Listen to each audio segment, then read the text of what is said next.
Alors La Nuée, c'est l'histoire d'une femme qui a 2 enfants, 2 adolescents, une femme qui tente, comment dirais-je, de subvenir aux besoins de sa famille en mettant en pratique un nouveau business qu'elle a peut-être rencontré sur internet ou dans un forum autour de la sauterelle. Thierry Lounas, donc producteur chez Capricci, avait créé des résidences qui s'appellent les résidences Sofim, qui plus est les résidences Sofim de genre.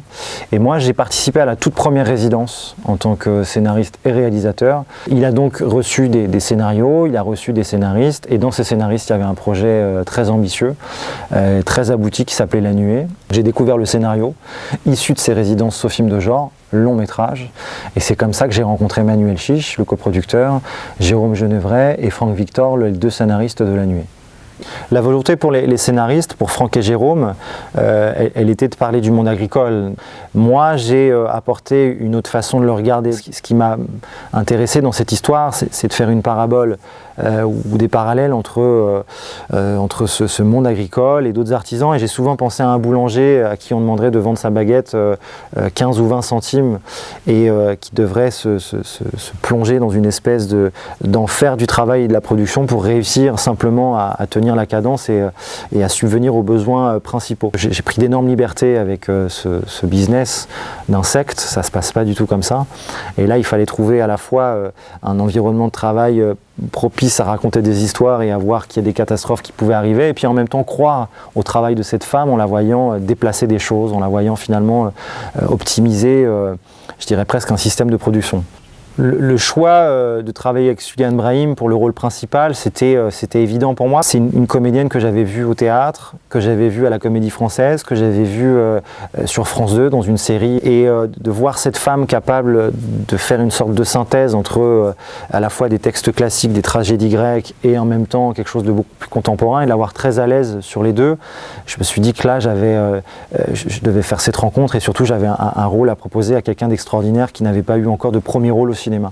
Donc pour moi c'était évident, et j'ai emmené mes producteurs qui ont été aussi rapidement convaincus par le potentiel tout d'un coup de découverte qui pouvait offrir aux spectateurs une image neuve. Et ça c'était très important pour moi parce que je voulais absolument éviter une affiche avec une recette, avec des comédiens qui tout d'un coup pouvaient donner déjà des informations ou emmener le spectateur sur un mauvais chemin. Je voulais absolument que les spectateurs rencontrent des comédiens connus ou moins connus, en tout cas qui connaissaient peut-être pas forcément là sur ce type de film, et créer des surprises, créer des mystères.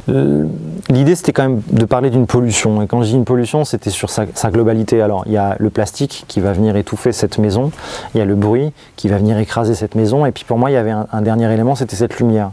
Je me suis inspiré de ce que je voyais en Bretagne dans des serres énormes, des serres bio, avec des lampes qui permettent aux plantes de pousser de jour et surtout comme de nuit.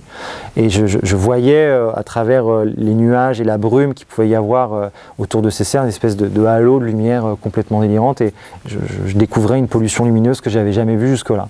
Et moi je me suis dit, si cette exploitation elle grandit, si elle pollue, elle va polluer le jour, elle va polluer la nuit, elle va écraser la nature, et la nuit elle va empêcher les personnages de dormir.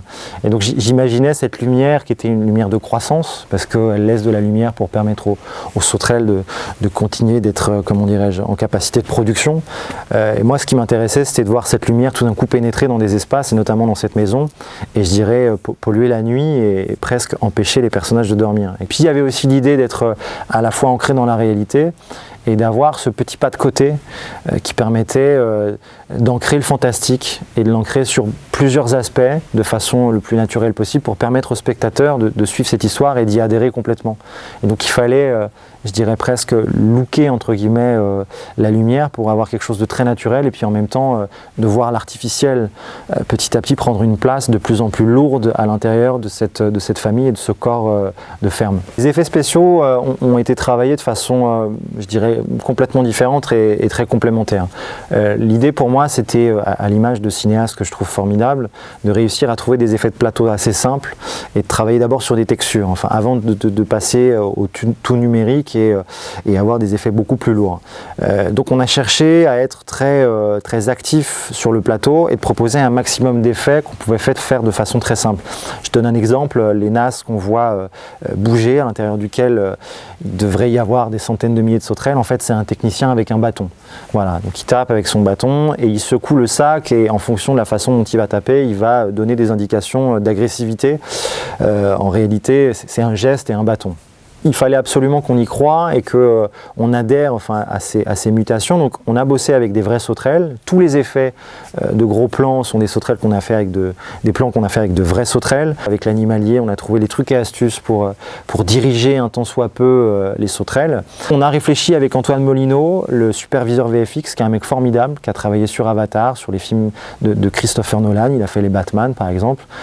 Donc j'ai bossé avec un mec génial qui tout d'un coup a compris que je voulais filmer ça comme un documentaire et qui a cherché à sa façon je dirais presque à rattraper la réalité en cherchant une texture, en cherchant un insecte qui serait capable de bouger comme une sorte de mélange entre l'abeille et le papillon. Et on a dosé petit à petit à la fois leur nombre et leur mouvement pour que ces effets collent à des effets de plateau qu'on avait fait, qui étaient pour moi l'essence même de ce film. C'était de réunir des artisans capables tout d'un coup de proposer des idées, des fois des idées bêtes et méchantes, mais qui, avec du son, du bruitage et un peu de lumière, devenaient des effets presque imparables, d'une efficacité redoutable.